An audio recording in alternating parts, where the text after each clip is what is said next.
When beloved TV actors pass away, it often means saying painful goodbyes to the iconic characters they portrayed. Join Factsverse as we remember classic sitcom stars who live on through the memorials to their characters on these poignant shows. Nick Yemana on Barney Miller. One of the most touching examples of a TV death mirroring an actor's real-life passing occurred on the classic sitcom Barney Miller. Jack Sue portrayed Detective Sergeant Nick Yemana, a dry-witted Japanese-American detective in the NYPD's 12th Precinct.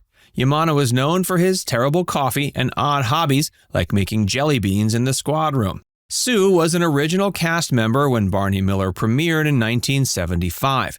Tragically, during season 5 in 1979, he was diagnosed with esophageal cancer. He passed away from the disease at age 61 on January 11, 1979. At the time, Barney Miller was still in production on its 5th season. The producers decided to honor Sue with a special tribute episode. In the season 5 episode, The Harris Incident, cast members broke character at the end to reminisce about their favorite memories of Sue. After this on-screen farewell, the show still had to explain Yemana's absence. A later season 5 episode referenced that Nick had passed away without specifying a cause. The squad room set now featured an added makeshift memorial with a photo of Sue in uniform. One moving scene showed Barney Miller silently standing at the memorial, mourning the loss of Yemana.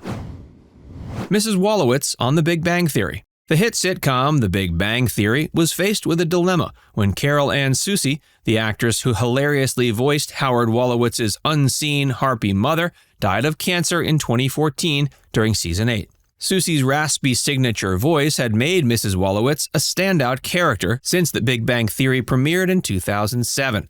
But with her sudden passing at age 62, the role could not be recast. The show handled this sensitively in the episode The Comic Book Store Regeneration. Howard receives a phone call informing him that his mother has died while visiting family in Florida. Though Mrs. Wolowitz's face was never shown, she was still beloved by fans. Subsequent episodes focused on Howard's grief and adjustment to life without his overbearing but devoted mother. In a touching moment, he insists on sitting Shiva for her alone, despite Jewish customs calling for a minyan of 10 men. The Big Bang Theory took time to let Howard and the audience mourn Mrs. Wolowitz's off-screen but significant character death. While Susi's one-of-a-kind voice can never be replaced, her legacy lives on through the show's comedy highlights. Cartwright on Bonanza. The sweeping NBC Western series Bonanza suffered an immense loss when Dan Blocker, who portrayed gentle giant middle son Eric Hoss Cartwright, unexpectedly died of a pulmonary embolism in 1972 at age 43. Blocker had completed filming for season 13 when he passed away. With no time to rewrite the new scripts, the producers had no choice but to write Hoss out off-screen.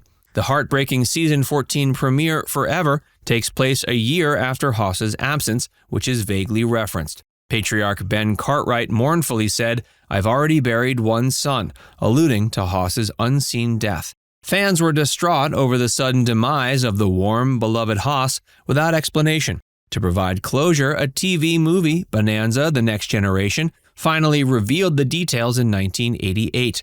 Hoss heroically drowned while trying to save 2 victims of a raging flood. While the circumstances were eventually made clear, the shock of Hoss vanishing from Bonanza so abruptly after Blocker's death was devastating for devoted viewers. As the show struggled on for 2 more seasons, Hoss remained irreplaceable, an immortal icon of the Ponderosa tragically gone too soon. Coach on Cheers. The NBC sitcom Cheers experienced a somber shift when Nicholas Colasanto, beloved by fans as dim-witted baseball coach Ernie Coach Pentuso, died of heart disease at age 61 in 1985 during season 3. He had been with the show since its start in 1982. With Coach absent, the season 4 premiere quickly introduced a new character rather than recast the role. For several episodes, Coach's whereabouts are vaguely referenced as he's said to be away. The character's death is finally confirmed in the episode Birth, Death, Love, and Rice when a friend mentions his passing while visiting Cheers. Coach received an appropriate send-off for the good-natured barfly that Colasanto made so memorable. In a later episode, slow-witted new bartender Woody finds Coach's old clothes and puts them on, allowing the spirit of Coach to live on.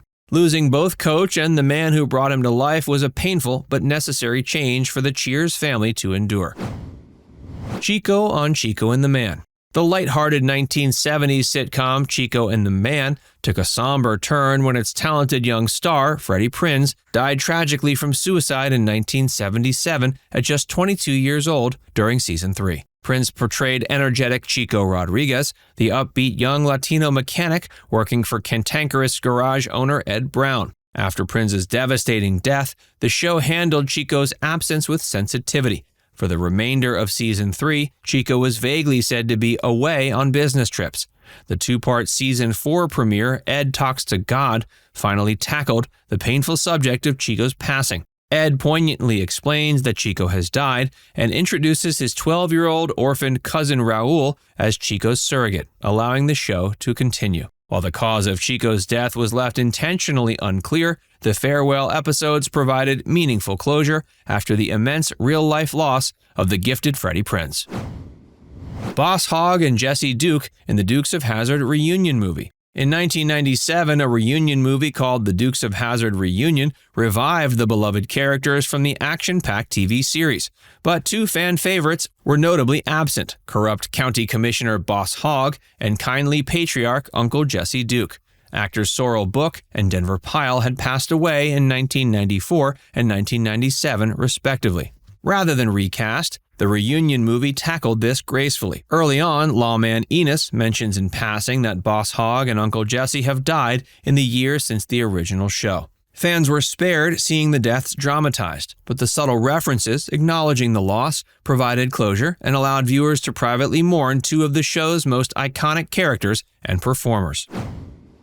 Paul Hennessy on 8 Simple Rules. The ABC sitcom 8 Simple Rules was rocked when star John Ritter, who played Paul Hennessy, the witty patriarch of the household, suddenly passed away from an aortic dissection in 2003 during production of season 2. Ritter's tragic loss at age 54 left the show reeling. The first 3 episodes of season 3 centered around Paul's absence, with the family believing he was away on business. The emotional episode Goodbye revealed he had unexpectedly died after collapsing while grocery shopping. James Garner and David Spade were brought in as Katie Sagal's character's father and nephew, respectively, to fill the void left by Ritter. But nothing could replace the beloved comedic actor and his signature blend of goofy warmth so essential to the show. 8 Simple Rules handled the shocking situation with grace and sorrow, but fans and the cast alike grieved the tremendous talent and delightful patriarch Paul Hennessy that Ritter brought to vibrant life for 2 treasured seasons. Now it's time to hear from you. Have you ever been a fan of a show where a character died because the actor died? Let us know in the comments section below.